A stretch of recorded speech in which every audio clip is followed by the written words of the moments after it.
जय माता दी। जय माता दी। अर्थ न्यूज़ स्टूडियोज़ में हमारे सत्संग में हमारे साथ हैं हमारे एडिटर साहिल और हमारे लॉजिकल थिंकर पॉइंट्स पे डिस्कशन करते हैं रवि शांडू, और मैं as usual Shivang Satgupta, editor in chief the Earth News. Live कर रहे हैं।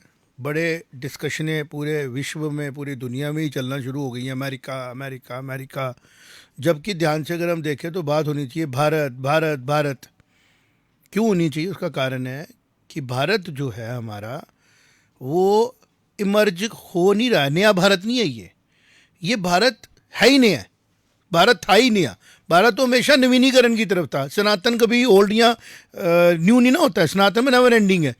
कहते हैं बहता पानी हमेशा फ्रेश होता है। क्यों होता है? क्योंकि बह रहा होता है। तो भारत बह रहा था, बह रहा है और बहता रहेगा।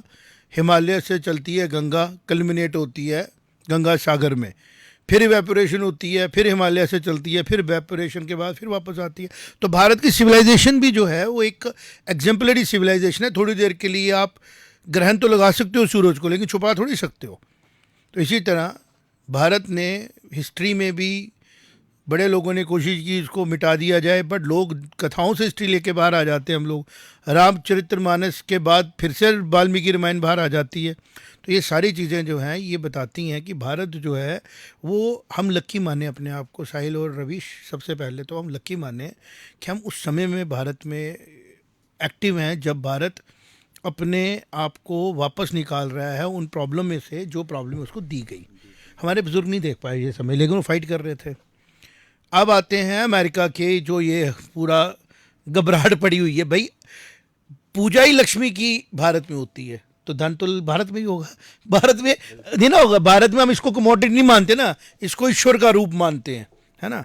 तो लक्ष्मी माता को ईश्वर का रूप मानते हैं। और लक्ष्मी किनकी सेवा में होनी चाहिए? ज्ञान की, नॉलेज की, सबके केयर की। तो उसमें कहानी आती है, सनातन शास्त्रों में कहानी है कि किसी ने कहा कि क्या विष्णु जो है सबका ध्यान रखते हैं? उसने कहा। तो एक आदमी ने वहाँ पे उनकी परीक्षा लेने के लिए क्या किया, एक चींटी को अपने पाँव के नीचे रख दिया कि देखूं ज़रा कि विष्णु जो है वो सबका ध्यान रखते हैं, भगवान विष्णु। तो शाम का टाइम आया, उन्होंने कहा भोजन खाएं आप भी, जैसे सिंबॉलिज्म, जिसे सिंबॉलिज्म। तो उन्होंने उसको बोला आप भोजन खाएं, तो उन्होंने कहा मैं नहीं खा सकता, अभी एक जीव है जो उसको रोटी नहीं मिली है। उसने कहा नहीं, सब खा चुके हैं। उसने दोबारा चक्कर मारो, कोई ना कोई भूखा है, मैं नहीं अभी खा पाऊँगा। तो लक्ष्मी माता जो परीक्षा ले रहे थे उनकी, वो उनको लगा यार ये कैसे पॉसिबल है कि एक चींटी है, अरबों पेड़ हैं, अरबों अनगिनत जीव जंतु हैं, मैंने एक चींटी को सिर्फ पाँव के नीचे रखा है, तो विष्णु खाना नहीं खा रहे हैं। मतलब क्या? भारतीय सभ्यता में हर एक आदमी के मुंह में अन्न जाना चाहिए, ये फिलॉसफी लेके जब चलते हैं तो लक्ष्मी पाँव दबाती है। अमेरिका की फिलॉसफी जो है वो अभी है ही कहीं नहीं। इन्फेंसी में वो लोग डेवलप हो रहे हैं। उन्होंने एक अपॉर्चुनिटी जो गॉड ने उनको दी 150-200 साल पहले, कि गॉड ने कहा चलो मैं आपको टेक्नोलॉजी में एडवांसमेंट देता हूँ, इंडस्ट्रियलाइजेशन में एडवांसमेंट देता हूँ, आप पूरे विश्व की डिस्टर्बेंस में आगे बढ़ें और एक नया मॉडल दुनिया को दें, दैट इज़ डेमोक्रेसी। वो भी भारत से लेके गए, लेकिन उन्होंने उसका जो गलत इस्तेमाल किया तो वॉर्स की तरफ चले गए। जिस अमेरिका ने सेकेंड वर्ल्ड वार में पूरी दुनिया को सबसे बड़ा दर्द दिया था, पर्ल हार्बर को हम मानते हैं गलत था, बट वो लड़ा गया था उन एम्यूनिशंस के साथ जो एम्यूनिशंस ह्यूमैनिटी के लिए घातक तो थे, लेकिन वो जो रिएक्शन उसने दिया अमेरिकन थॉट्स ने, वो था यूज़ ऑफ न्यूक्लियर बॉम्ब। वहाँ से पूरी दुनिया को समझ आना चाहिए था कि अमेरिका जो है वो, आपको अमेरिका की बात नहीं हम करेंगे, उसकी जो सोच है वो किस तरीके की है। तो हमारी जो भी सिविलाइजेशन थॉट्स हैं वो अमेरिका की सोच के साथ, उन लोगों की सोच के साथ अलाइन ही नहीं करते हैं जो उस कीड़ी को, उस चींटी को डोगरी में बोलते हैं ना, उसका कोई वैल्यू नहीं है उनकी नज़रों में। लेकिन जो भारत की सिविलाइजेशन है उसमें है to the last man in the line. जब तक वो सेटिस्फाइड नहीं है तब तक फिलॉसफी ऑफ भारत जो है ख़त्म ही नहीं होती है। और हम लोग लक्ष्मी माँ जी को सेटिस्फाई नहीं कर पाते हैं। और लक्ष्मी माता का मतलब हो गया economy, wealth, money and all the things. तो शायद आप इसमें पहले मुझे ये बताओ, आपकी पत्रकारिता में 10 साल आप जी चुके हो, इसके साथ काम कर चुके हो, आपको इकोनॉमी भारत की कहीं से लग रही है डाउन? बिल्कुल नहीं। सिर्फ नंबर्स ही नहीं बताते हैं, बट एक बहुत ही अंडरलाइंग फीलिंग है जो शायद ज़्यादा लोग एक्सप्रेस नहीं कर रहे। इस साल का जो बजट था उसमें हमें देखने को मिला कि एक बहुत ही सिग्निफिकेंट स्टेप गवर्नमेंट की तरफ से लिया गया था। टैक्स स्लैब्स को जो उन्होंने वो रिलैक्स किया। इस बारे में क्योंकि आप एक बिजनेसमैन हैं, आप ज़्यादा बेहतर एक्सप्लेन कर पाएंगे, लेकिन मेरा जो पॉइंट है वो ये है कि इन ये एक आप कह सकते हैं मेजर माइलस्टोन था। बट अगर आप 10-11 साल पीछे जाएं, आप देखेंगे कि ऐसे रिफॉर्म्स लाए गए माइन्यूट से लेके मेजर तक जो स्ट्रेंथन ही करे हैं। और ये बात सिर्फ एक भारतीय ही नहीं कहता, ये पूरा विश्व इसको मानता है। हम अग्रसर हो रहे हैं, ऊपर तेज़ी से ऊपर आ रहे हैं, और हम बहुत जल्द ऑलरेडी टॉप पे अग्रसर हैं। तो इकोनॉमी तो हमारी कहीं से भी वीक नहीं है, इनफैक्ट और स्ट्रेंथन हो रही है। रवीश हमारे साथ राजा भाई भी आ गए हैं। मैं एडिटर साहब को बोलूँगा, लाइव चल रहा है, उनको भी बुला ही लें अंदर आप, तो हम उनको भी साथ में बिठाते हैं और डिस्कशन करेंगे। देखें, टेक्नोलॉजी ने जो रोल प्ले किया है कि हम जम्मू कश्मीर में बैठे हैं, जिसके बारे में खबरें ही कुछ और उल्टी चलती थी, है ना, कोई और ही कोई खबर चला रहा है, और ख़ास तौर पे जो नहीं है वो बताना, जो है वो छुपाना। आज नहीं छुप सकता।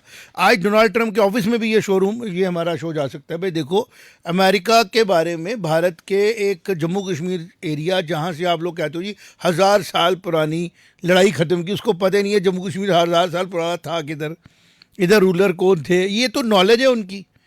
जो लोग वहाँ पे कुर्सियों पे बैठे हैं, तो वो हमारे को बता रहे थे कैसे करना है। अब मैं आता हूँ इकोनॉमी के ऊपर। देखें, बड़े 3-1 महीने पहले रवि, जब हमने डिसाइड किया था कि हम लोग इंडियन रुपये और डॉलर का कंपैरिजन करेंगे, तो इसी शो में हमने बताया था कि इंडिया का जो रुपये है, हमारा भारत का जो रुपया एट प्रेजेंट करेंसी है, ये कोई 25 से 30 रुपये में ट्रेड होनी चाहिए। बट हमें समझ नहीं आ रहा था कि कहाँ पे फ्लॉ है कि ये ट्रेड नहीं हो रही है, जबकि हम थर्ड या फोर्थ लार्जेस्ट इकॉनमी बन चुके हैं। कारण उसका ये था कि जो बैंकिंग सिस्टम है वो किसके कंट्रोल में है, जो ट्रांजैक्शन सिस्टम्स हैं वो किसके कंट्रोल में है। आप किसी को फोर्सफुली कांस्टेंट ही बदल दो उसका, और इक्वेशन सॉल्व करो, थोड़ी सॉल्व होगी। तो अमेरिका ने जोर लगा लिया, थर्ड वर्ल्ड ने जोर लगा लिया कि इंडिया का कांस्टेंट हम रखें अपनी मर्जी से, और वर्ल्ड इकोनॉमी की इक्वेशन सॉल्व करें। नहीं हुई ना। अब मोदी जी के प्रिय थे, अब मोदी जी के पसंदीदा थे। मोदी जी आपको, हमारे लीडर को हम प्यार करते हैं, है ना। आपका अमेरिका भी आपको प्यार करते हैं, लेकिन आपके साथी जो आपको लाए वो एक एक करके आपको छोड़ के चले गए। क्यों इलॉन मस्क को आपको छोड़ना पड़ा? लॉजिकल थिंकिंग कर रहा था, यंग थे, डायनामिक थे। द अमेरिका पार्टी बनानी पड़ी उनको, क्योंकि आप उनकी पार्टी के साथ लाइन ही नहीं कर रहे थे। उन्होंने डॉज लाया, आपको समझ नहीं आया कि क्या कर रहे हैं। तो आज आपको लगा कि मैं किसी तरीके से बताऊं कि अमेरिका का president means world president, no more. वो जो अमेरिका ने अपनी ताकत बताई थी, वो in the absence of technology बताई थी। जब अमेरिका कोई बात बोलता था, उसकी एजेंसियां मैनेज कर लेती थी वर्ल्ड व्यू। आज अमेरिका खुद बोलता है तो उसके नीचे 4 लोग बैठे हैं जो जर्नलिज्म करके बता देते हैं कि ये है फैक्ट आपका। तो उसका नुकसान अमेरिका को हो रहा है। और जहाँ तक रहता है भारत का सवाल, भारत एक ऐसी इकोनॉमी है, ऐसा स्टेबलाइज्ड इकोनॉमी हम इसको मान के चलें कि अगर हम लोग चेक कर पाएँ जो हमारे अंदर के सेल्फिश लोग हैं, और शायद वो पावर कॉरिडोर्स में भी पावरफुल हों, हमें किसी भी किस्म की प्रॉब्लम की ज़रूरत, डरने की ज़रूरत नहीं है। हमें डर एक ही है कि जो प्लेस्ड एंड प्लांटेड लोग हैं पावर कॉरिडोर्स में, वो इंडस्ट्री में भी हो सकते हैं, जर्नलिज्म में भी हो सकते हैं, और वो अगर पैनिक क्रिएट कर दें तो वो पूरे वर्ल्ड के लिए पैनिक होगा। फिर ये आपको पूरी तरह समझना पड़ेगा। भारत, अगर आज किसी ने मिस एडवेंचर किया टू क्रिएट पैनिक इन भारत, तो वो मिस एडवेंचर सबसे ज़्यादा नुकसान किसका देगा? वो भारत तो फिर भी संभाल लेगा अपने आप को, हमारी सिविलाइजेशन को हैंडल करना आता है। आपको कोविड नहीं संभाला गया। आज आप कैजुअलिटी देखें, बार बार बात होती है, the casualty expected by the west world in Bharat was much much lesser then. तो क्यों हुआ ऐसा? इनफैक्ट जब बाकियों से नहीं संभला तो जब बाकियों से नहीं संभला गया ये महामारी, तो भारत की तरफ सबको रुख करना पड़ा, उनसे मदद मांगनी पड़ी। और आज हम याद कर रहे हैं कि ट्रम्प का रुख क्या है भारत की तरफ। ट्रम्प ने ये बोला था, साहिल, जो मेडिसिन का उनके एक्सपर्ट हैं, जिनकी बुक्स पढ़ी जाती हैं, वो साथ में उनके खड़े थे, जिनकी बुक्स पढ़ के लोग एमबीबीएस करते हैं, बच्चे एमबीबीएस कंप्लीट करते हैं, मेडिसिन की बुक के वो ऑथर है। वो कहते हैं यार, अमेरिका प्रेसिडेंट क्या बोलता है यार, इनके मुंह में वो ऐसे बोलता है यार, at least put some sanitizer in to the mouth of people. याद है रवीश तेरे को what he said on the records कि कोविड की एक महामारी आती है, why don't you use sanitizer. अपनी जनता को बचाने के लिए वर्ल्ड की जो लार्जेस्ट हम बोलते हैं इकोनॉमी माना जाता है टेक्नोलॉजी में अपने आप को, उसकी सिविलाइजेशनल प्रॉब्लम क्या थी कि वो कोविड को समझ ही नहीं पाया कि हाउ टू डील। हमारे प्रेसिडेंट प्राइम मिनिस्टर साहब को क्रिटिक्स ने कहा थाली बजाने को, थाली बजाने के बाद वो दैट शोज दी ओबीडियंस कि we are a disciplined civilization. हमारे कल्चर में है कि जब भी क्राइसिस आए तो लीडर की बात मानो। तो वो अमेरिका को समझ नहीं आ रहा था और आज अमेरिका फिर वही गलती कर रहा है। उनको लग रहा है कि टैरिफ बढ़ाऊंगा, एट्रोसिटीज़ करूंगा, लोग चुप हो जाएंगे। लेकिन सच ये है कि मैं इसमें ना पाकिस्तान को भी इन्वॉल्व करूंगा, बांग्लादेश को भी इन्वॉल्व करूंगा, चाइना को भी करूंगा, मंगोलिया को नहीं करूंगा, रशिया को भी करूंगा। बिकॉज भारत की जो सिविलाइजेशन है ना वो ट्रैवल की है, वो अमेरिका नहीं जा पाई है। क्योंकि समुंदर पार जाना बोलते थे खतरनाक जगह, समुंदर पार नहीं जाते, उधर जाके इंसान की थॉट्स बदल जाते हैं। तो अगर अमेरिका की शिप्स यहाँ पे आए, ब्रिटेन के शिप्स यहाँ पे आए, उन्होंने यहाँ पे आके सीखा तो यहाँ से ट्रू कॉपी ले जाते।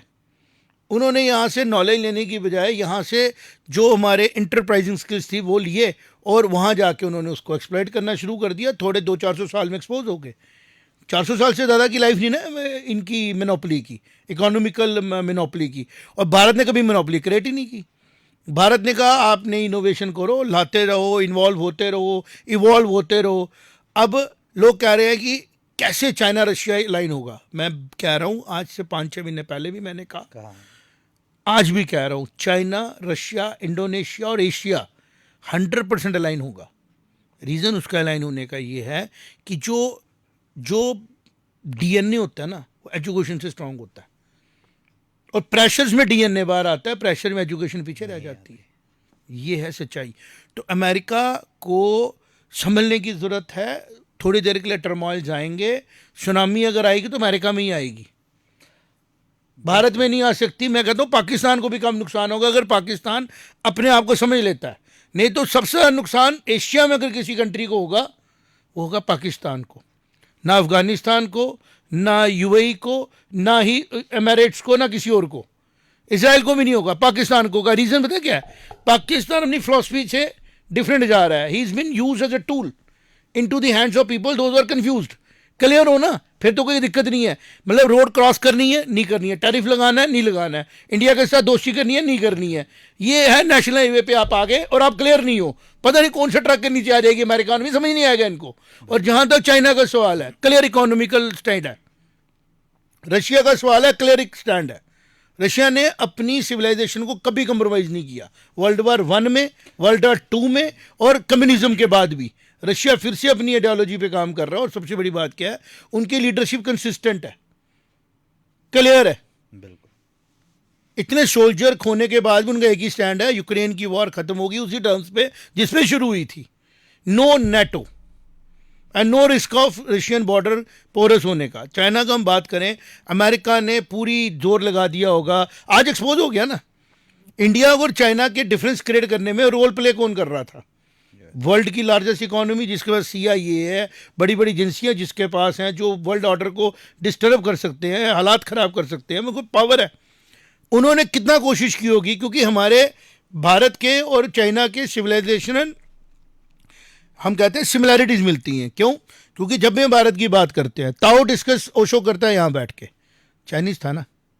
फिर चाइनीज़ जो है हमारे जो हिस्टोरियंस हैं, नॉलेजेबल लोग हैं, वो हिस्ट्री में नालंदा में आके पढ़ रहे थे, अमेरिकन आके नहीं पढ़ रहे थे। एशियन लोग ही आ रहे थे ना यहाँ पढ़ने के लिए, यूनान से आ रहे थे, इजिप्ट से आ रहे थे, नॉलेज लेते थे, जाते थे, फिर वो एक्सप्लोर करते थे।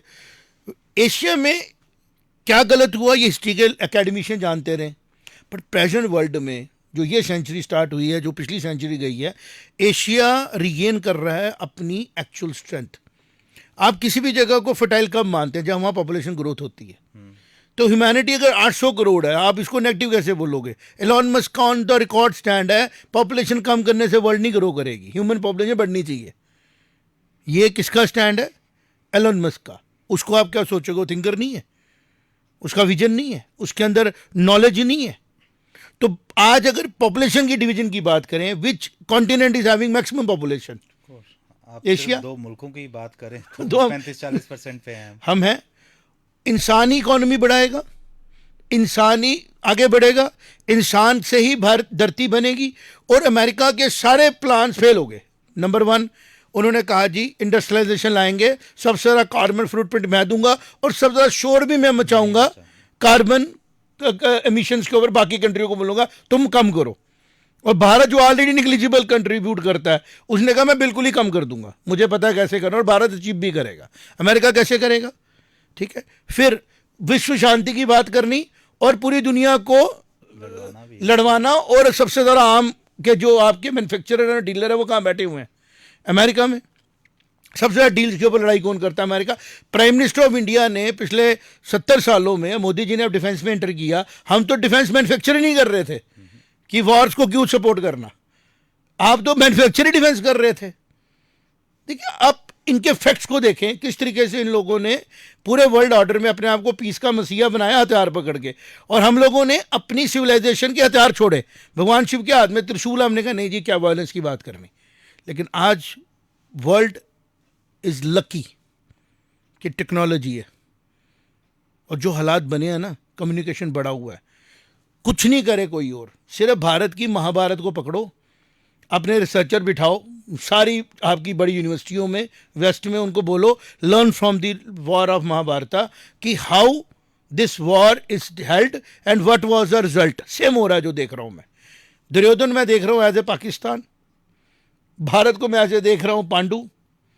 Pakistan into the hands of Gandhar, मतलब अफगानिस्तान की फोर्सेस, क्योंकि शकुनी वहीं से आए हुए थे।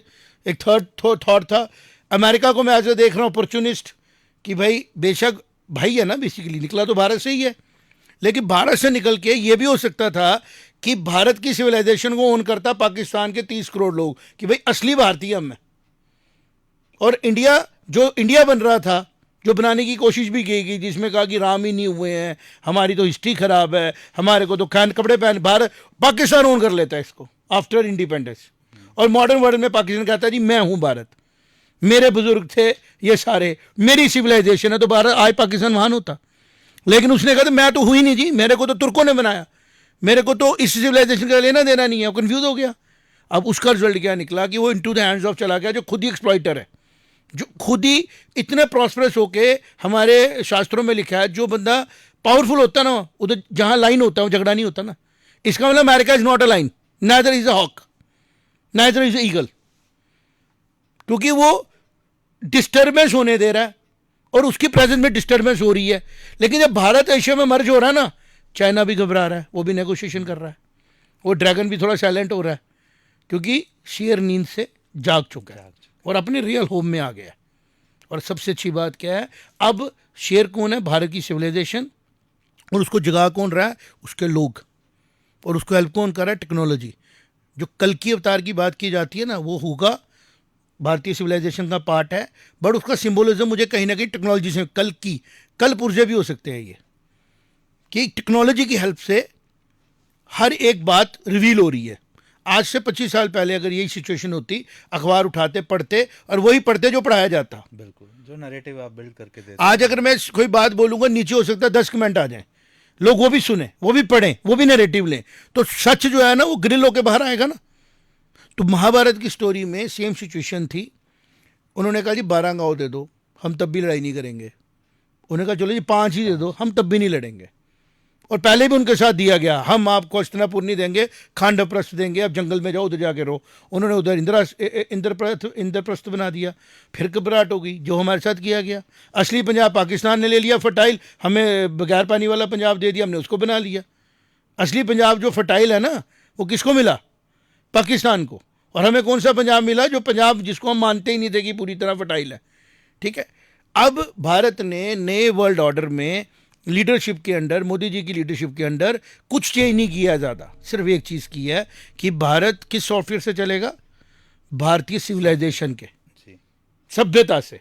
और उस सभ्यता में चाणक्य भी है, उस सभ्यता में कबीर भी है, उस सभ्यता में जितने हमारे थिंकर आए सारे हैं। अब वो थिंकर जो बोल के गए वही होगा ना, कि शत्रु से मित्रता नहीं की जा सकती और हमेशा नेगोशिएशन सेम टेबल पे होती है। मैं रामायण की रेफरेंस यहां दूंगा। अंगद जाते हैं रावण की लंका में, वो बोलते हैं मैं राम का दूत बन के आया हूँ, हम लड़ाई नहीं करना चाहते। रावण उसको आसन नहीं देता है, और किसकी बेइज्जती करता है? वो करता है राम जी की बेइज्जती। कहता जी तेरे जो बनवासी हैं उनसे क्या बात करनी, जैसे आज अमेरिका एरोगेंट हो गया हुआ है। अमेरिका उस रूम में जाना नहीं चाहिए, हमें दुख हो रहा है अमेरिका की सिचुएशन देख के। लेकिन अंगद फिर बोलता है कि जिस सभा में मेरे किंग हैं, मैं जिनका राजदूत हूँ मैं, उनका मान नहीं हो रहा, कायदे से मुझे वहाँ से चले जाना चाहिए, लेकिन मैं अपना धर्म निभाऊंगा। वो अपना आसन बनाता है बराबर रावण के, उस आसन में बैठ के रावण को बोलता है कि रावण मैं अपना मैसेज लेके आया हूँ, हम जंग नहीं चाहते, इनोसेंट लंका के लोगों की कोई गलती नहीं है, तो अपना डिसीजन रिव्यू कर, हम वापस चले जाएंगे। तो रावण कहता है जी हम ये कर देंगे, हम ये जैसे ये टैरिफ लगा देंगे, जंग कर देंगे प्लान। तो वो कहता है चल ठीक है, तो एक काम कर, मैं अंगद अपनी जो पाँव रखता है, कहता है पूरी सभा में से अगर मेरा पाँव हिला दिया ना तुमने, तो मैं मानूंगा कि मेरे लॉर्ड हार गए, तो कोई नहीं हिला सकता। ये कन्विक्शन की बात कर रहा हूँ कि Indian companies have grown beyond your mind. अगर आज भारत डिसीजन ले लेना कि हमने फेसबुक को क्लोज करना है इंडिया में, Ravish I want your comment on this, कितना लॉस होगा अमेरिका को? जी बिल्कुल, लॉस तो बहुत ही ज़्यादा होगा। और एक्चुअली जो ये कर रहा है, मैं इसको अगर मैं शॉर्ट में ही बोलूँ, जो ट्रम्प कर रहा है ये कॉस्ट ऑफ लिविंग अमेरिका के अंदर बढ़ाएगा। क्योंकि देखिए हुआ क्यों ये, क्योंकि प्रोडक्शन जब अमेरिका में होती है वहाँ पर cost of living already high है, तो वो चीज़ की कीमत बढ़ जाती है। लेकिन जब वो चीज़ इंडिया या चाइना से आती है, वो बिल्कुल शिप से होके आती है, पैसा लगता है ट्रैवलिंग का, लेकिन तब भी सस्ती होती है। इसलिए उनका जो लिविंग स्टैंडर्ड है एक सर्कल टाइप है। अगर यहाँ से ये चीज़ बढ़ेगी, आप हमारा इंपोर्ट नहीं लोगे, तो आप उनकी at the end of the day cost of living इसमें भी मैं कमेंट कर दूंगा, तो आगे बोलना India goes with need based economy, बिल्कुल बिल्कुल, not Dzire based. desire Indian based, की सिविलाइजेशन में डिजायर पे फोकस नहीं किया, डिजायर को नेगेटिव माना गया, तो तो यहाँ नीड्स पे फोकस बिल्कुल किया गया। बिल्कुल, मैं बिल्कुल इस जो हमारा शीर्षक है इस एपिसोड का कि भारतीय सभ्यता विश्व को रास्ता दिखाएगी।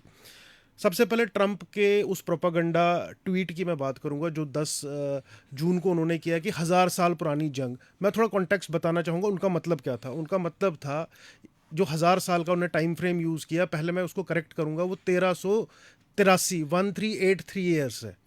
जो 642 में हेरात प्रोविंस जो अफगानिस्तान का है, उस पर पहला अटैक होता है इन्वेडिंग मुस्लिम फोर्सेस का, और वहाँ से ये जंग शुरू हुई जो ये बोल रहे हैं जंग। और आपने बड़ी अच्छे से व्याख्या की कि दुर्योधन कौन है और युधिष्ठिर कौन है और पांडव कौन थे। तो अगर हम देखिए एक आइडियोलॉजी है जो दूसरी आइडियोलॉजी को ख़त्म करना चाहती है, जो उसको लेप के, जैसे आपने बोला भारतीय, उन्होंने पाकिस्तान ने नहीं बोला कि हम भारतीय, उन्होंने क्या किया कि उस आइडियोलॉजी ने पूरा लेप दिया उस आइडियोलॉजी को और एक अलग ही चीज़ बना दी। तो को एग्जिस्टेंस नहीं चाहती है ये आइडियोलॉजी, जो है को एग्जिस्ट। इस 1000 साल की जंग की बात की उसने जो 1383 साल है। लेकिन मैं उनको ये पूछना चाहूँगा, और डायरेक्ट मैं, देखिए आपने कल की अवतार की बात की, बिल्कुल टेक्नोलॉजी का ज़माना है, और मैं डायरेक्ट डोनाल्ड ट्रंप से ये पूछना चाहूँगा कि भाई आप किसकी तरफ खड़े हैं? आप सही की तरफ खड़े हैं कि गलत की तरफ खड़े हैं? धर्म की तरफ। इस 1000 साल के युद्ध में जो आपका धर्म है वो दिख रहा है कि आप किसकी तरफ है। आपने पूरे 75 साल इन्वेस्ट किया पैसा, बिलियंस ऑफ डॉलर, 2021 से लेके 2001 से लेके, अगर मैं सिर्फ 2018 की बात करूं, करीबन करीबन $40 बिलियन USD, इतना पैसा आपने पाकिस्तान आर्मी को किया। इसके एक और चीज़ मैं बताऊंगा, कॉन्टेक्स्ट में थोड़ी रिसर्च की इसके ऊपर आज, कि वो पैसा उनकी कॉफर्स में नहीं दिखा। मतलब पैसा आता था, वो पाकिस्तान सरकार के पास कम आता था, 40 बिलियन का 1 या 2 या 3 बिलियन पहुंचा है उनके पास, ऊपर से आर्मी को अलग मिल जाता था पैसा। तो मेरा ये कहना है कि जो आपने साथ दिया, जो आपने एक एलाई चुना, गलत एलाई, जिसकी की आइडियोलॉजी ही एक ऐसी आइडियोलॉजी है कि आपने जो दूसरी सभ्यता है उसको ख़त्म करना है, आपने दूसरी सभ्यता की जगह अपनी सभ्यता लेनी है। तो ये आप तो कभी भी सही दिशा में रहेंगे नहीं। उसके ऊपर देखिए आपने जो ये अब प्रेजेंट सिनेरियो की बात करेंगे कि जो इन्होंने बोला कि हम जब 50% टैरिफ लगाएंगे इंडिया पे, 50% टैरिफ लगाएंगे इंडिया पे। देखिए मूडीज़ इनकी अपनी कंपनी है, जो पब्लिकेशन है जो जीडीपी और ग्रोथ के ऊपर लिखावट करती है, वो कहती है कि 0.1%, सिर्फ 0.1% जो है वो कम होगा, 6.5 से 6.4 पे ग्रो करेंगे हम। लेकिन वो एक बड़ी खास चीज़ जो है वो उसको ऑब्जर्वेशन में छोड़ रही है, वो कि जो इंडिया का जो टैक्स फ्री ब्रैकेट है, ये रिसेंटली रिवाइज हुआ है। 12 लाख विदाउट टैक्स का मतलब है लोगों के पास एक्स्ट्रा पैसा बचेगा। भाई प्यार हो गया, हम अमेरिकन और इंडियन सिटीजन का डिफरेंस ही नहीं रहा, खत्म ही नहीं रहा। परचेज कैपेसिटी हमारे बंदे ने 45 रुपए में ब्रेड ले लेनी है, उनके बंदे की आनी है 600 रुपए में, तो उनकी टैक्स हमारे से मैच कहाँ करेगी? हमारी कॉस्ट ऑफ लिविंग 12 लाख थोड़ी आएगी। अगर हम करेंगे एक आम अमेरिकन जो खर्च करेगा फॉर लिविंग, उसकी कॉस्ट निकालो। मैं अमेरिकन मार्केट्स में सर्च कर रहा था कि देखो ना, क्यूरियोसिटी मुझे 6-8 महीने से चल रही है कि अमेरिका यार इतना, मुझे लगा जब से अमेरिका की फैक्ट सामने आने लगे ना इसकी, मुझे लगा यार ये ना एक मैनिपुलेटिव इकोनॉमी है, ये डिप्लोमेसी भी टूल यूज़ कर रही है, ये टेक्नोलॉजी का ब्लैकमेल भी कर रही है। कैसे? हर चीज़ का पेटेंट पेटेंट पेटेंट। हमने हल्दी का पेटेंट नहीं लिया, उन्होंने हल्दी का पेटेंट लेके रखा है। कुरकुमिन, मतलब आप लोगों ने हर चीज को, नॉलेज को भगवान की दी, ईश्वर की दी नॉलेज को, आप कह रहे हो मैंने ही प्रोडक्शन की, हल्दी तूने बनाई। अब माइंडसेट देखो ना इनका, 100 पेटेंट लेके रखे हैं, फिर हम उसको ब्लैकमेल करेंगे, हम टेक्नोलॉजी शेयर नहीं करेंगे, this what I am saying ना। तो वहां से मेरे को इंटरेस्ट पैदा हुआ। मैंने देखा अगर इंडिया में, भारत में हमारे कोई इंसान है, उसको ब्रेड लेने जाना है मॉर्निंग में, हम आटा ही खाते हैं, 40 रुपए में आपको शरबती आटा मिल रहा है पर केजी, 1000 ग्राम शरबती। रेगुलर आटा इंडिया में तो हम 1 रुपए में भी दे रहे हैं 19 करोड़ लोगों को, आधे अमेरिका को तो मुफ्त खिला रहे हैं। अब मेरे को दिमाग में नहीं आ रहा था कि how this economy can be ignored. मतलब 19 करोड़ लोगों को ऑन रिकॉर्ड आ चुका है, 30 करोड़ के करीब मैंने देखा। A big number, I don't want to go into numbers because this is not my domain. ये एकेडमिशियंस का काम है, कमेंटेटर। हमारा काम है करेक्ट लाइन देना। वो ये है कि अमेरिका की टोटल फूड टेकिंग कैपेसिटी है, 30 करोड़ लोग रह रहे हैं वहां पे। हमारे कितने लोग ऑन सब्सिडी हैं, जिसकी फूड की कॉस्ट कौन बेयर कर रहा है? भारत सरकार।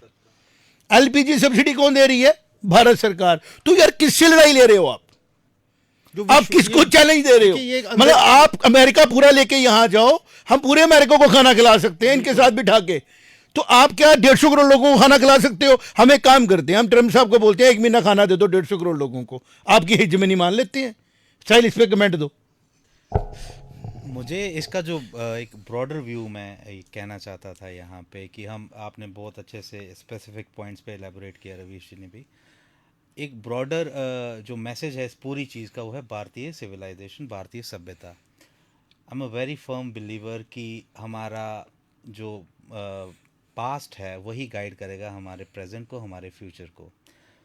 भारतीयों को ये मैं आपके इस माध्यम के थ्रू बताना चाहूँगा कि ऑलवेज बिलीव इन दैट भारतीय सभ्यता ही गाइड करेगी हम सबको और इस पूरे विश्व को। बाकी जितने मुल्क हैं ये बार बार आप हिस्ट्री में भी देखेंगे, यहाँ आएंगे और आगे भी आते रहेंगे गाइडेंस लेना।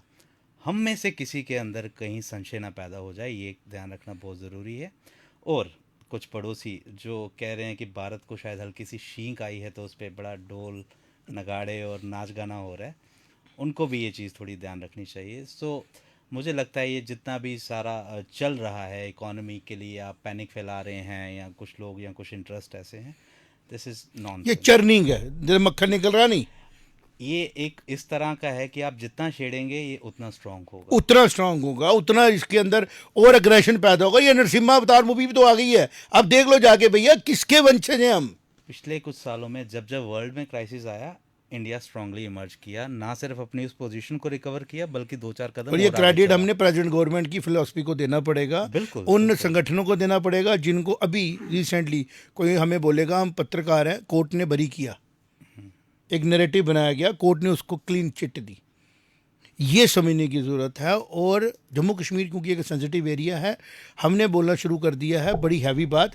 अमेरिका की सारी चालें ओपन हुई। आज पाकिस्तानियों को हमें अपील करना पड़ेगा, सिटीजन्स को, कि see the fact of your own country, कि आपकी कंट्री को जो आपके पड़ोसी के दुश्मन बनाया गया, उसमें फंडिंग कौन देश दे रहा था और डिस्टर्ब किसको किया गया। अगर भारत और पाकिस्तान की आज भी टॉक्स चल रही है ना 3 युद्धों के बाद भी, तो इसका मतलब डीएनए स्ट्रांग है, इसका मतलब सिविलाइजेशन स्ट्रेंथ है। लेकिन जब आप बार बार किसी को कहते हैं ना ड्रग्स देते रहते हैं, वो ड्रग्स कहाँ से रही हैं? अगर वो अमेरिकन सॉइल से आ रही हैं, अमेरिकन फिलॉसफी से आ रही हैं, वेस्ट से आ रही हैं, है ना, तो उसको आज पाकिस्तान के लोग खुद ही के और अपनी फोर्सेस के ऊपर ताकत लगाएं कि भाई तू क्या कर रहा है, हमारे से हम आए हैं भारतीय सिविलाइजेशन से, तूने हमें रूट ही खत्म कर दी है। तूने कहा जी आप भारतीय हो ही नहीं, हाउ इट इज़ पॉसिबल। हमारे बुजुर्गों ने अगर अंडर सम प्रेशर, या अगर हमारे बुजुर्गों ने अंडर सम थ्रेट्स या बाय चॉइस रिलीजन चेंज किया, तो उन्होंने अपनी सिविलाइजेशन आइडेंटिटी बदल दी। मतलब अगर एक आदमी रशियन है, फिर वो प्रैक्टिशन हिंदू हो सकता है, सिख हो सकता है, कुछ भी हो सकता है, पर वो रशियन तो रहेगा ना। उसकी शक्ल, उसकी सूरत एक मंगोलियन है, वो मंगोलियन तो रहेगा ना। पाकिस्तान की उन्होंने आइडेंटिटी बदल दी, और उसको एक डिस्प्यूटेड, जैसे आईफोन में उठाओ एंड्रॉयड का सॉफ्टवेयर फिट करने की कोशिश करो, चलेगा वो रविश? आईफोन में एंड्रॉयड का सॉफ्टवेयर चलेगा? चल सकता है? तो कन्फ्यूजन ही क्रिएट करेगा। फिर बाद में बोलेंगे जी, बाद में पता क्या होगा, मुझे पूरा विश्वास लग रहा है, अमेरिका बाद में ना पाकिस्तान को एक्यूज करेगा, इसी को मारेगा कि देखो यार मैंने बड़ी खतरनाक कंट्री खत्म कर दी, अब मेरा पीस है, अब मेरी तरफ चलो। मुझे ऐसा लग रहा है हालत होने वाली है कि पहले इसने कहना कि मैं पाकिस्तान को बचा रहा हूँ, एशिया की सारी कंट्रियां इसको नुकसान दे रही हैं क्योंकि मेरा हैंड यही है, और बाद में जब लगेगा ना कि यार मैं तो अधर्म के साथ मैंने करा, या तो पाकिस्तान इसके क्लची से बाहर आ जाए और इस तरफ आ जाए एशियन कंट्रीज की तरफ, और बोले भाई ठीक है दिस इज रॉन्ग, मेरी लीडरशिप गलत कर रही है, मेरी आर्मी गलत हाथों में है, मैंने अपने नेबर्स के साथ और अपने सिस्टम के साथ चलना है, Pakistan would have may contribute better. मैं कहता हूं with in 10 years Pakistan, India, China, Russia will be very stable, and बाकी वो अपने आप को करें, हम किसी के दुश्मन थोड़ी हैं। लेकिन अगर पाकिस्तान इसी तरह उन्हीं के हाथों में खेलता रहा, उन्हीं के हाथों में चलता रहा, कभी अफगानिस्तान को न्यूट्रल करने के लिए, कभी ईरान को, कभी पेट्रोल को, कभी टेक्नोलॉजी को, तो अल्टीमेटली पता क्या होगा, जब कहते ना सर देखो ना पावर्स लड़ेंगी, तो पाकिस्तान को बनाया जाएगा स्केपगोट। पाकिस्तान का अंत होगा वो भारत के थ्रू होगा या अमेरिका नहीं, मैं कह रहा हूं भारत नहीं चाहता करना, मैं जो समझ पा रहा हूं ना, महाभारत में अंत तक बोला गया कि भाई तू हमारा ही कजन है, हमारे से निकला है, मत कर मत कर मत कर। लेकिन वो था किसके हाथों में? शकुनी के। वही, जब तक वो वहां से बाहर नहीं आएगा तो नुकसान ही कराएगा। This is what is to be understood. देखिए मैं इसमें अब आप बात करो जो मैं करना उसमें चाहते जोड़ना थे। चाहता था कि जो मैं 1000 साल वाली बात पे फिर आऊंगा, ट्रंप की 1000 साल वाली बात पे।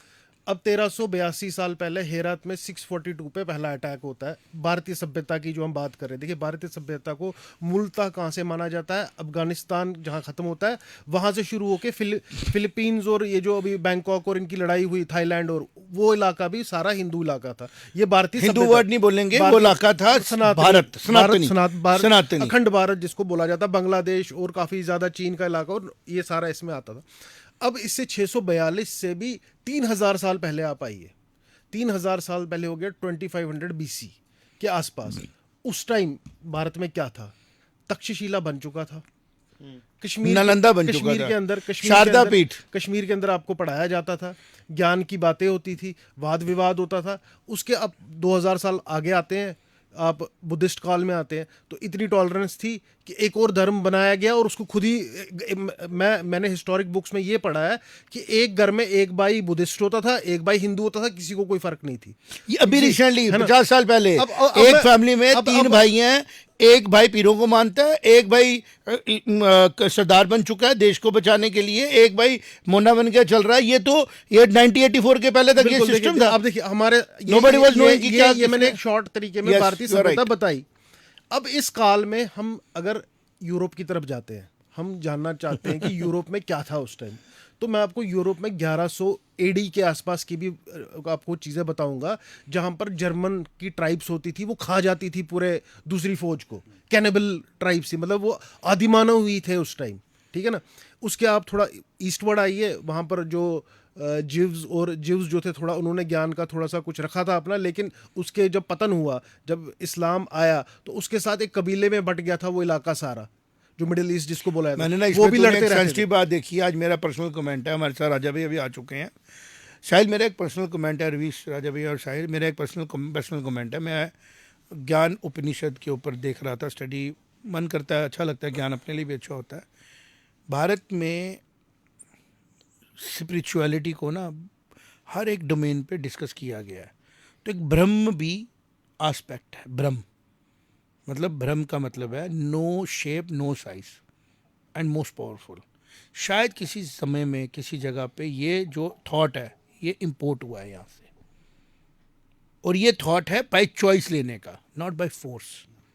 लेकिन to make it a forceful thought, it is misunderstood and it is wrongly handled. जैसे आप किसी को न्यूक्लियर बम दे दो और उसको बनाना नहीं आता हो, सपोज करो बिजली बनानी उससे नहीं आती हो, तो ब्लास्ट हो जाएगा ना वो। तो वैसे ही जो भ्रम का थॉट है ना, वो कहीं मिसअंडरस्टूड हुआ है और वो गलत तरीके से ट्रीट हुआ है। और जो लोग उसको समझे, आज भी आप अरब में जाओ, जो भ्रम के साथ चल रहे हैं ना, नॉन निराकार शेपलेस, वो आज भी बहुत सॉफ्ट लोग आपको मिलेंगे, बहुत लर्नर्ड मिलेंगे, अट्रैक्शन होती है उनकी तरफ, बड़े डेप्थ वाले मिलेंगे, बहुत श्योर मिलेंगे, कमिटेड मिलेंगे। और जो फोर्सफुली गए हैं ना इस थॉट के साथ, वो इक्वेशन सॉल्व नहीं कर पाएंगे। बिकॉज एक आम आदमी को क्वेश्चन सॉल्व करने के लिए इक्वेशन चाहिए, के कांस्टेंट बोलो जी। भ्रम का मतलब nothing is constant, nothing is constant. ये थॉट कौन कर सकता है सॉल्व, जिसमें इतनी कैपेसिटी हो, जो पैदा हो, सॉल्व करना शुरू करे और मरते दम को सॉल्व करता रहे और आगे दे दे। उसमें पेशेंस चाहिए ना, वो पेशेंस तो नेचुरल है। तो इसलिए भ्रम का ज्ञान सबके लिए बना ही नहीं है। सबके लिए मूर्ति का ज्ञान है, कन्फाइनमेंट का ज्ञान है। आपने सबको उठा के बोला तू भ्रम को समझो, आ सकता है समझ में? नहीं आ सकता। आप जहाज को लेके जा सकते हो रनवे से उड़ाने के लिए, आप मेरी गाड़ी कुछ मर्जी तेज उड़ाओ, उड़ेगी थोड़ी, शेप नहीं है वैसी। देखिए Gyan this is what I am saying कि जो आज वर्ल्ड है ना, debate should start. Let's talk about all faiths and religions, let us try to bring a culture where we can discuss and we can give freedom. जब आप किसी को बड़े सुंदर से पिंजरे में बांधते हो ना, उसकी सेफ्टी के लिए आप एक तरफ से उसको सेव करते हो, लेकिन अगर आप उस एरिया से खतरा खत्म कर दो ना, तो खुला घूमे वो ज़्यादा सेफ है। थोड़ी देर के लिए आप किसी को बांध सकते हो, यार तेरे को खतरा है, तू इधर ही रह कमरे के अंदर, बाहर नहीं आना, लेकिन वो उसके लिए टेम्परेरी अरेंजमेंट हो सकता है, डर का खतरा। लेकिन अगर आप उसको चाहते हो ना अच्छी ज़िंदगी जिए वो इंसान या वो सिस्टम, आपको देखना उसको थ्रेट किससे है। अगर कभी किसी ज़माने में एक रिस्ट्रिक्शंस दी गई हर चीज़ के ऊपर, तो वो रिस्ट्रिक्शंस क्यों दी गई, क्या कारण थे? जब कहते हो जान से मार देते थे, खा जाते थे, तो ऐसे माहौल में तो रिस्ट्रिक्शन देनी थी। लेकिन वो रिस्ट्रिक्शन जो है वो लॉन्ग टर्म में हमेशा आपको रिबिलियस बनाएगी, आपको नेचुरली नहीं चलने देगी। आपको देखना है कि वो माहौल ख़त्म करना है जिससे वो रिस्ट्रिक्शंस जो हैं वो नहीं देनी पड़े आदमी को, तो वो नेचुरली ग्रो करेगा। तो भारत सिविलाइजेशन में हमने देखा कि भारत की फ्रीडम को हमेशा जलसी की नज़र से देखा गया by the people those who visit. यार ये इनका कोई रूल ही नहीं है, ये कोई रूल पे चल पड़ते हैं और क्या चीज़ कंप्रोमाइज़ नहीं करते हैं, ह्यूमैनिज्म। कि अगर आपका महाभारत की अगर हम बात कर रहे हैं, क्योंकि रेफरेंस वही लेना है कि पांडवों का हक ले लिया, उसने कहा 5 गांव दे दे, 5 गांव भी नहीं देंगे, उन्हें युद्ध कर ले। युद्ध में भी पांडवों ने कहा कि जो लोग युद्ध में पार्टिसिपेट करेंगे उन्हीं से लड़ेंगे, और फिर कितना लड़ा। कुरुक्षेत्र की स्थिति आज भी लाल है। यही पार्ट पाकिस्तान का भी है, यही इंडोनेशिया का भी है, नेपाल का भी है, सारा एक ही था ना ये हमारा, ऊपर से नीचे तक। लेकिन ओन किसने किया इसको? उन चंद लोगों ने जो भारत में प्रेजेंट है आज। अगर आज पाकिस्तान इसको ओन कर ले और compete करे मेरिट्स पे, तो मुश्किल हो जाएगी हमारे को अपनी सुपीरियरिटी मेंटेन करना। भारत क्लेम करता ना, पाकिस्तान बोलता असली भारत मैं हूं, मेरे पे ट्रस्ट करो, भारतीय सिविलाइजेशन संस्कृति मैं कैरी ऑन कर रहा हूं, मेरे पास थी तक्षशिला, चाणक्य यहां से निकला था, हड़प्पन सिविलाइजेशन यहां पे है। वो कहता नहीं नहीं ये तो सारा गलत था, मैं तो अफगानिस्तान से आया हूं, मैं तो तुर्कों का वंशज हूं, तभी कंफ्यूज्ड है। तो मेरा ये कहना था कि भारत के आगे बढ़ने से कोई नहीं रोक रहा है। ट्रंप का टूल लास्ट टूल है ये मुझे लग रहा है। ये जो डरा रहा है ना, हो सकता है ये हमारे पे वॉर भी इम्पोज कान कर दे, वो तब भी हारेगा। ये तो भी स्टार्ट हुई है, वॉर बेसिकली स्टार्ट हो चुकी है, और ये वॉर बनती ही वेस्ट के साथ थी। अगर इंडिया का नुकसान हुआ है तो हुआ ही वेस्ट से है। पुर्तगालीज आए वेस्ट से, ठीक, फोर्सफुली अपने रिलीजन को थोपा गया, फेथ को मारा गया, क्योंकि हम लोग सॉफ्ट है ना यार, ज्ञान हमेशा सॉफ्ट होता है। लेकिन इनको ये नहीं पता ज्ञान जो प्रोड्यूस करता है ना वो हार्डेस्ट हो जाता है। तो वो प्रोड्यूस हो चुका है।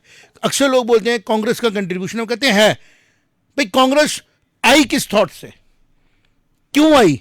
तो जिन लोगों ने कांग्रेस लाई उन्होंने अपने यहां नहीं कांग्रेस बनाई। किंगडम आज भी कहां पे है? तो how these people can say कि हम लोग डेमोक्रेसी लाए? डेमोक्रेसी तो यहां पे ही थी, डेमोक्रेसी यहां पे प्रैक्टिस की जाती थी। उन बुक्स को ये लोग देखे गए, एग्जाम्पल गलत समझ ली, लेकिन पावर मिली इनको, 100-200 साल से लगे पावरफुल। लेकिन वो बुक्स किसको समझ आएंगी? वो बुक्स की प्रैक्टिस कौन करेगा? जिसका डीएनए इसी धरती से निकला हुआ होगा, और वो हो रहा है। तो हमें इकोनॉमी की दाड़े मत मारो। जब इन्होंने कहा पीपीपी किटे, तो कैसे बनी इंडिया में? एग्जाम्पल है ना, डरना चाहिए था। कि यार ये तो क्राइसिस मैनेज कर देता। अभी की बात कर यार, 4 दिन में एक्सेलेशन से नीचे आना, ये इंडिया पाकिस्तान के लिए पॉसिबल है। अभी भी शायद पाकिस्तान में कुछ लोग हैं जो बचे हुए हैं इन चीज़ों से। कोई लोग मुझे थ्योरी सुना रहा था, कोई बंदा मुझे आके सुना रहा था, करते ना हाई अननेसेसरली लूज टॉक्स, आपको नहीं पता अमेरिका ने ये कर दिया, अमेरिका ने वो कर दिया। ये बात है कि 15-20 दिन पहले की, मैं चुप कर सुना। मैंने कहा तुझे थोड़ी देर में पता लगेगा इंडिया ने क्या किया। अभी मैंने बोला ही नहीं है, 15-20 दिन पहले की बात है, ये बात हो रही थी। आज वो मुझे कह रहे हैं तुझे कैसे पता था कि अमेरिका। मैंने कहा यार तू बात सुन, तुम जाते हो कॉफी पीते हो टेबल पे, मैं एनालाइज कर रहा था कि अगर अमेरिका ने अगर लाइनें अब क्रॉस ओवर की तो भारत सरकार जो जवाब देगी ना वो वर्ल्ड देखेगा। क्या नाम रशिया जा रहा है ना, चाइना राजा भैया, और किस तरीके से हम चाइना को भी बिजनेस देना शुरू कर देंगे। रशिया, हम रोड भी बनाएंगे। अब देखना अभी जो इकोनॉमिक कॉरिडोर की बात चल रही है ना, हम यूरोप से तो बना ही रहे थे, हम इधर से भी रोड बनाएंगे। नहीं, ये अभी जो बना हुआ है पुंछ वाला हाईवे, मैं कह रहा हूं ये रोड बनेगी, 8 किलोमीटर का लिंक कुछ नहीं बिगाड़ सकता अमेरिका हमारा, क्योंकि असलियत में सबसे ज्यादा प्रॉफिटरिंग का माइंडसेट किसका था? एक्सपोज हो गया अमेरिका। बैंकिंग सिस्टम अमेरिका लाता है, पैसा अपने जगह पार्क करता है, उनको तो सपने में नहीं आ रहा था यूपीआई आ जाएगा। ये खुद का पार्क खुद पे पैसा करेंगे। और सबसे बड़ी बात, जो सबसे बड़ी वर्ल्ड को थ्रेट है वह क्रिप्टो से इकोनॉमी की। और आप देखो कितने अच्छे तरीके से वर्ल्ड इकोनॉमी में इंडिया अपनी जनता को क्रिप्टो के क्राइसिस से बचा रहा है। कितना कम रुपये पार्क हुआ है क्रिप्टो में, टेल मी रविश। एनालिसिस कहीं नहीं है, मैं बताता हूं आपको, मैंने एक मैक्रो लेवल पे अंडरस्टैंड किया है। बहुत कम पैसा भारत की इकोनॉमी का क्रिप्टो पे पार्क हुआ है, व्हाइट इकोनॉमी का। ब्लैक की बात ही नहीं करो, हमारा पार्ट ही नहीं है इस पे। आप क्या बोलते हो साहिल? बिल्कुल बिल्कुल, हमने स्ट्रेंथन करा है अपने इकोनॉमी में। वही मैं पहले भी ये बता रहा था कि बहुत सारे ऐसे स्टेप्स गवर्नमेंट ने लिए हैं पिछले 10-1 साल में, जिसका शायद उस लेवल पे बात हो ही नहीं पाई है। हम पीछे हमने बहुत एक बारी एक इन डेप्थ जाके एक चीज़ डिस्कस की थी कि कैसे हमारी सिविलाइजेशन हमें डेट के अगेंस्ट चलाती है। आपने इसी एपिसोड में आज कहा है कि हमारा नीड बेस्ड इकोनॉमी है, डिज़ायर बेस्ड नहीं। सो आई बिलीव कि उन सब चीज़ों को काफ़ी अच्छे से हमने इंटीग्रेट कराया अपने प्रेजेंट में, और फ्यूचर में हम इसको और उसी वजह से हम मुझे साहिल बचेंगे कि जो क्रिप्टो पे लेके जाया जा रहा है वेल्थ को, आप नोट में करते हो, नोट में आपका एक गारंटी होता है, आप क्रिप्टो में ले जा रहे हो, सर्वर चाहिए, एनर्जी कंजम्पशन हो रही है वहाँ पे, बिजली प्रोडक्शन आप कर रहे हो, आप उसके ऊपर एक करेंसी को लेके जा रहे हो। बिटकॉइन को लेके डोनाल्ड ट्रंप साहब अपनी करेंसी नाम की निकाल रहे हैं, सब निकाल रहे हैं। उनको लग रहा है कि हम जैसे, उनको ये समझ नहीं आ रहा हम कॉस्ट कितनी एक्सलेट कर रहे हैं। और भारत ने अपना जो रेवेन्यू मॉडल है वो रुपये बेस्ड रखा है अभी भी। अब हम हल्के से बैंकिंग सिस्टम में गए हैं, हम लोग क्रिप्टो को सपोर्ट ही नहीं कर रहे हैं। कर रहे हैं बताओ? नहीं, बिल्कुल। और आज अगर क्रिप्टो के ऊपर भारत की बाकी कंट्रियों की तरह भारत भी चल पड़े तो हम क्या कर रहे हैं? अपनी रियल इकोनॉमी से एक अपनी सूडो इकोनॉमी की तरफ जा रहे हैं, जिसका बैकएंड ही कुछ नहीं है। एक गड्ढा खोद रहे हैं जिसमें हम, जिसका बैकएंड ही कुछ नहीं है। तो मुझे ऐसा लग रहा है कि आज हमने अर्थ न्यूज़ पे एक बड़ी डिटेल डिस्कशन की कि भारत के लोग जागें, समझें कि हमारी इकोनॉमी बहुत स्ट्रांग हो चुकी है। मुझे लगता है अगर कोई ऐसा मैकेनिज्म हो ना रवि शांडू एंड साहिल एंड राजा भैया, कि हम लोग एनालिसिस कर सके 150 करोड़ लोगों के में से हम 30 निकाल दें जिनको सब्सिडी, नॉन सब्सिडी वाले कितने लोग होंगे? 80 करोड़।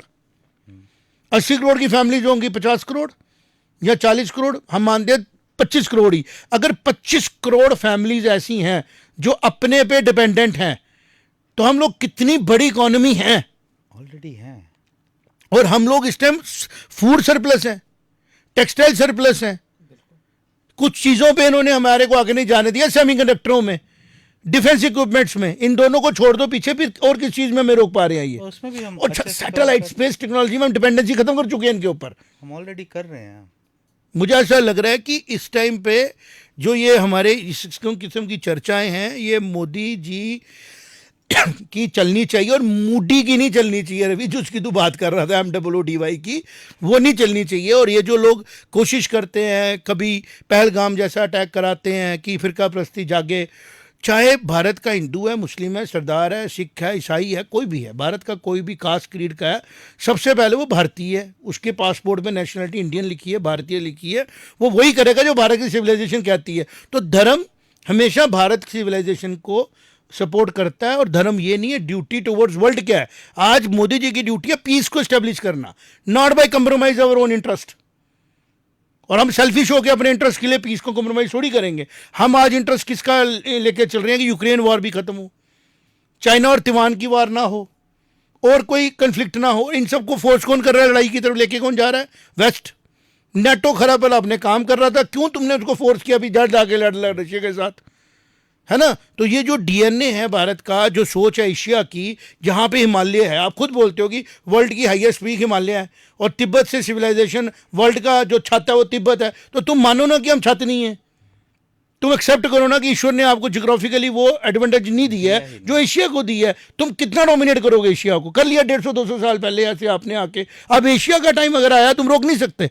तो अगर इस टाइम पे हमारी जो नैरेटिव बिल्डर्स हैं वो ग्राउंड पे जाएं, विजुलाइज करें, तो हम पाकिस्तान को आने वाली मुसीबत से बचाना तो नहीं चाहिए पाकिस्तान की सोच के साथ, लेकिन अगर उसके लोग हैं जो पॉजिटिव हैं उनकी सेफ्टी होनी चाहिए। क्योंकि लंका के एपिसोड में राम जी कहते हैं कि मैं लंका के रावण को यहाँ ख़त्म करने आया हूँ, लंका के निवासियों से मेरा कोई लेना देना नहीं है। यहाँ आज की डेट में रावण कौन दिख रहा है? जो पाकिस्तान को जंगों में ले जाते हैं, टेररिज्म की तरफ ले जाते हैं, उधर के अंदर के लोगों को हाई राइट्स नहीं देते हैं, एक पर्टिकुलर एरिया पूरे पाकिस्तान के सभी एरियाज़ को डोमिनेट करता है, सूडो डेमोक्रेसी वहाँ चलती है, गरीबी गुर्बत में लोगों को रखा जाता है, वो उसके दुश्मन है। और भारत के केस में हम इस बुराई से बाहर निकल के आ चुके हैं, हमने भी ये भुगता है, हमने भी वो दर्द देखी है। मैं टीवी देख रहा था जिस दिन रवीश अटैक हुआ था ना बॉम्बे में, मैंने ऐसे सुना कि कहते हैं some shooting has happened in Mumbai. मैंने उसी टाइम मम्मा को बोला, मैंने कहा यार मुझे लग रहा है something is wrong and happened. उसके बाद पूरी रात और नेक्स्ट डे हम टीवी देखते रहे, एनर्जी कमांडो नहीं पहुंच रहे थे। It's the pain in our hearts. और आज की डेट में हमें पूरा विश्वास है कि अगर किसी कोने में, वही विष्णु भगवान वाली बात, अगर कोई चींटी भी जो भूखी है ना तो रिएक्शन आएगी। और भारत ने बोल दिया है कि अगर मेरे किसी भी सिटीजन को वर्ल्ड में कहीं पे कुछ हुआ तो I will treat it as a war. तो अगर इकोनॉमी की वार है, नैरेटिव की वार है, वो भी भारत ही जीतेगा और हम जीत रहे हैं। कोई हम लोग बड़ी बात नहीं कर रहे हैं, बात बड़ी ज़रूरी थी करना, क्योंकि 2-3 महीने पहले अमेरिका के रूपी डॉलर को लेके हमने बात की थी, हम भी वेट कर रहे थे कि बात बढ़े तो ओपनली बात करें। तो आज बात बड़ी हुई है, हम बात कर रहे हैं। America has been exposed in the world और ट्रंप समझ नहीं पा रहा ये बात, और जिसके इन्फ्लुएंस में ये ट्रंप कर रहा है ना, शायद वो अमेरिका के एनिमीज़ हैं, क्योंकि वो अमेरिका की कंपनीज को खतरे में डाल रहा है, अमेरिका के इंटरेस्ट को खतरे में डाल रहा है, और वो 3 वर्ल्ड की मोस्ट पावरफुल कंट्रियों के साथ हेड ऑन लेने की कोशिश कर रहा है। ये जापान नहीं है खाली अब वर्ल्ड वार 2 का, ये भारत है। मुझे ऐसा लग रहा है कि इकोनॉमी को भी एक टूल माना जाता है टू स्टार्ट अ वॉर। तो अगर अमेरिका वॉर की तरफ लेके जाना चाहता है भारत के साथ हेड ऑन, तो भारत प्रिपेयर्ड है। क्योंकि जब इंडिया पाकिस्तान के साथ जाता है ना वॉर की तरफ किसी भी सिचुएशन में, तो बेसिकली पाकिस्तान के साथ नहीं जाता है, अमेरिका के साथ ही जाता है। इंदिरा गांधी ने भी पहले बोल दिया था ना, हम उनको रिस्पेक्ट करते हैं। जब 7th फ्लीट भेजा अमेरिका ने बांग्लादेश के टाइम पे, तो मैं इंडिया ने बोला था ना कि मैं लोगों को रेप होते नहीं देख सकती, मेरी तरफ लाखों रेफ्यूजीज आ रहे हैं, मैं सैलेड नहीं बैठ सकती वहाँ पे as a leader of India, मुझे स्टेप लेने पड़ेंगे। तो रशिया ने वहाँ से सपोर्ट किया और रशिया आज भी सपोर्ट कर रहा है। पुतिन ने ओपनली कहा, जब अमेरिका ने बातें की, पुतिन ने ओपनली कहा कि this is not going to happen. अगर कोई भी मिस एडवेंचर किया, मुझे ऐसा लग रहा है रवीश कहीं इलॉन मस्क भी तो हमारी साइड तो नहीं है अंदर से, क्योंकि बड़ा साइलेंट बैठा हुआ है वो। बिल्कुल बिल्कुल। वो पॉलिसीज में देखिए उन्होंने तो जो to make America great again, वही वाला उसका बिल का नाम ही कुछ इस तरीके का था, मेगा बिल जो था, वो नाम जो मेन था वो उसकी उन पॉलिसियों पे नहीं, जो बिल उन्होंने पेश किया पार्लियामेंट में, one great bill, one beautiful bill क्या उसी के बाद तो उनका आपस में हुआ, ईवी पे उन्होंने थोड़ा सा वो किया। तो कहने की बात ये है कि वो अगर मैं वो शूटिंग इंसिडेंट से लेके जिस दिन गोली चली ट्रंप के ऊपर, बिल्कुल छू के निकली गोली, उससे लेके आज अभी लेटेस्ट उनका ट्वीट आया है कि अगर जुडिशरी भी इसको रोकेगी तो वो बड़ा गलत करेगी, वो उनको नहीं रोकना चाहिए, जो ट्रेड सैंक्शंस लगा रहे हैं वो डिफरेंट देशों के ऊपर। तो मैं एक साइकोलॉजिकल डिसऑर्डर की फीलिंग सी आ रही है। मैं आगे बोलता हूँ कि जितने भी ये वेस्ट के लीडर्स हैं, इन सब का हमारे जम्मू में एक बड़े अच्छे डॉक्टर मुझे मिल गए हैं, मैडम शाह हैं, बड़े ही काबिल वो है, इन सबका ट्रीटमेंट उनसे करवाया जाए, इनको चेक किया जाए सीटी स्कैन करके कि इनके ब्रेन अपनी जगह पे है या नहीं है। एक लाइट कमेंट पे फिर क्लोज करते हैं। राजा भैया, आप आज क्या देख रहे हैं मार्केट में? अमेरिका को लेके मजाक बड़ा बनाया जा रहा है, बड़ा जोड़ी बोलते मौजू बना रहा है बड़ा अमेरिका का। हद से ज़्यादा जी, हद से ज़्यादा। एक समझदार बुद्धिजीवी इंसान को जिसने मोदी जी ने जिसकी इतनी हेल्प की, आज वो ऐसी बेतुकी बातें कर रहा है जैसे वो मिस्टर बीन, मैं उनका कंपैरिजन उसके साथ करूंगा मिस्टर बीन के साथ। कभी वो लाइट बंद करने के लिए बल्ब को शूट कर देते हैं, कभी वो ब्रश करने के लिए, जस्ट लाइक वो मतलब इतने बड़ी कंट्री को रिप्रेजेंट कर रहे हैं। अब वो बातें ऐसी कर रहे हैं जैसे कोई बड़ा मतलब किसी ने कोई जोक सुनाने हो किसी को, तो लोगों को खुश करना हो, वैसी वो बातें कर रहे हैं। मतलब ये कुकू दा ब्याह ड्रामा होता है ना डोगरी से। जोक सुनाता हूँ मैं डोनाल्ड ट्रंप एक जोक याद आ गया। कभी कभी बात करनी नहीं चाहिए। अर्थ न्यूज़ में हमारा मकसद है कि जम्मू कश्मीर के बारे में लोगों को पता लगे कि जम्मू कश्मीर भी कोई नैरेटिव टो करने वाले लोग नहीं है। जम्मू कश्मीर में भी डेप्थ है, जम्मू कश्मीर में भी लोगों में नॉलेज है। साहिल हमारे साथ है, राजा भैया, रवि शांडू हैं, हमारे चौधरी साहब हमें गाइड करते रहते हैं, और भी हमारे संत भैया हैं, उनके साथ भी डिस्कशन होती रहती है। इतने लोग, मैं कल पक्की डक्की की स्टोरी देख रहा था, उधर मैं देख के हैरान हुआ कि डोगरास का valour, it's not but Kashmiris मेरे को लगना समझें, डोगरा का वैलर का मतलब जो कम्युनिटी ने जम्मू कश्मीर को 100 साल से ज़्यादा स्टेबिलिटी दी ना, मेरा मन है कि हमें कहीं से कोई ऐसा कोई ताकत मिले, हम इसके ऊपर ना फैक्ट लोगों को बताएं कि how meticulously these people have worked and how they have saved the crown of Bharat and civilization of Bharat. Bharat की सिविलाइजेशन सेव करने में डोगरा रूलर्स ने जो रोल प्ले किया ना, उसके बारे में बात होनी बहुत ज़रूरी है। मैं बात करूँगा, हमारे महमूद अंकल होते थे जब पाकिस्तान से नैरेटिव वार चलती थी ना, साहिल ये आप लोगों को नहीं पता होगा, हम छोटे छोटे होते थे तो रेडियो जम्मू कश्मीर रेडियो कश्मीर बड़ा इसमें चलता था, तो उसमें महमूद अंकल थे हमारे, हम उनके घर अक्सर ईद पे जाते थे, चने के चावल वगैरह बनाते थे, हम खाते थे, और बड़ा एक अलग था। तो महमूद अंकल को बोलते थे फतेह दिन, तो वो स्टायर का जवाब देते थे, पाकिस्तान के ऊपर स्टायर आता था, तो उन्होंने कुग्गू का ब्याह लिखा। कुग्गू मतलब एक फुली शादी, उसकी शादी है, तो वो ट्रम्प के ऊपर शूट करता है, तो उसको घोड़े पे बिठाते हैं तो उल्टा बैठ जाता है, उल्टा बैठ जाता है, तो उसके फादर उसको बोलते हैं कि वो कहता है पापा कोड़ी दा मुँह गुआच गया है। तो आगे से बोलते हैं मुँह नहीं गुआचा, तू फुटा बैठा। ये पाकिस्तानियों पे, ट्रम्प पे जैसे लोगों पे फिर वो पैसे फेंकते हैं, है ना राजा भैया। तो वो आगे से बोलता है कि मैं भी दूल्हा नीचे में पैसे इकट्ठे करना शुरू होता है, कहता पुत्र तू लुटनी, मैं लोगों को कहता इकट्ठे करके मैंने वापस दे दियो। मतलब दिस टाइप ऑफ न्यूसेंस मजाक ट्रम्प को शूट नहीं करता है। तू इतनी बड़ी कंट्री का प्रेसिडेंट बन चुका है, तू इतनी हिलेरियस बातें कर रहा है, और तू हिलेरियस में तो समझे मजाक किसको कर बैठा। मतलब होता है ना, एक मैंने एक और स्टोरी सुनी है, भारत की सिविलाइजेशन की स्टोरी है कि लाइन की दोस्ती बड़ी महंगी पड़ती है। लाइन कहता है कि मैं टेम नहीं हो सकता, तो एक दोस्त उसकी पीठ पे बैठ जाता है, बंदर आके कहता है तू मेरा दोस्त है, कहता हाँ मैं तेरी पीठ पे बैठना, बैठ जा, बैठ जाता है। तो दोस्त घूम रहा है, अब बंदर की आदत है एक डाली पे दूसरी डाली, दूसरी पे तीसरी डाली।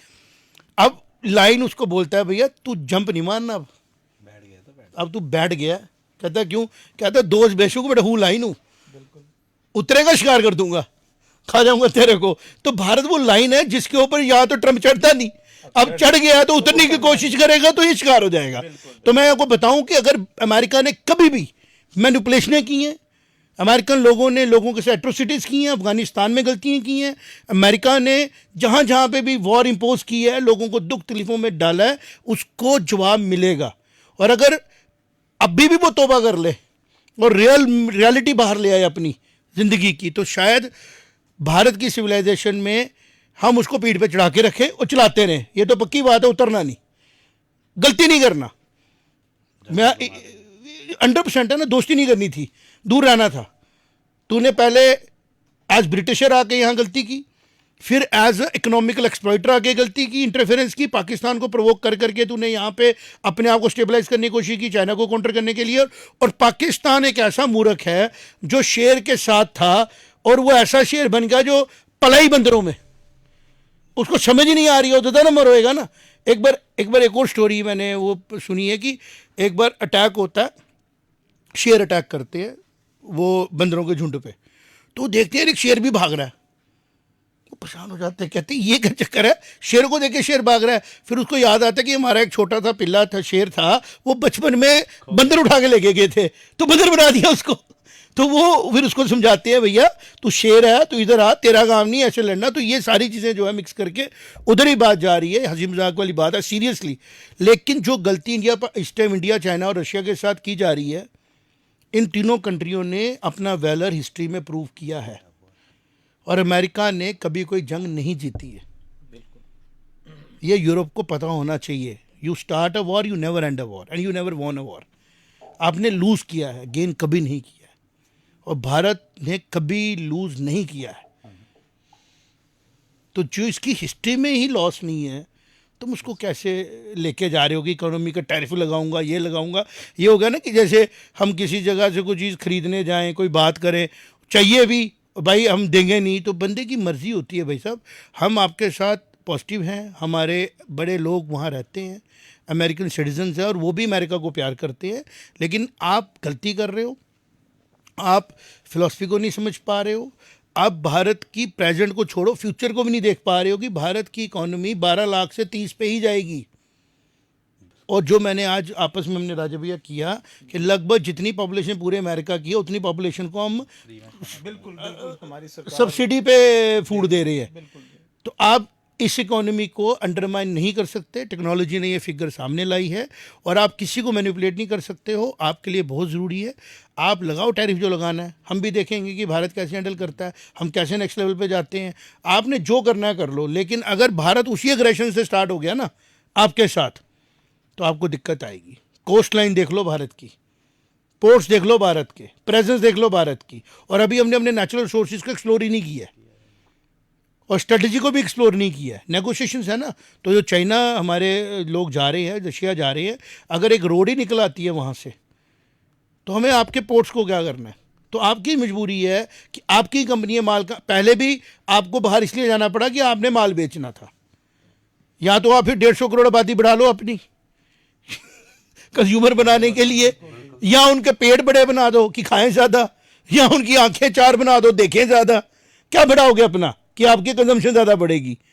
तो आप इन चीज़ों को समझें, और जो आज प्रयास भारत हमने अर्थ न्यूज़ में किया, उसको हम कोशिश करेंगे, फैक्ट्स के साथ आएंगे, हंसी मजाक में चीज़ें बताएंगे, लेकिन वी आर वेरी सीरियस।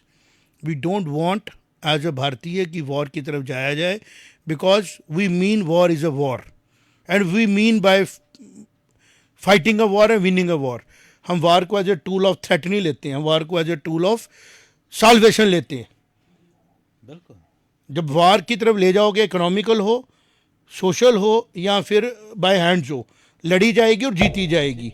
चाहे एक जनरेशन जीते, या दूसरी जीते, या तीसरी जनरेशन जीते, जीतेगी ज़रूर। मिलते हैं आपके साथ नेक्स्ट एपिसोड में। जय माता दी।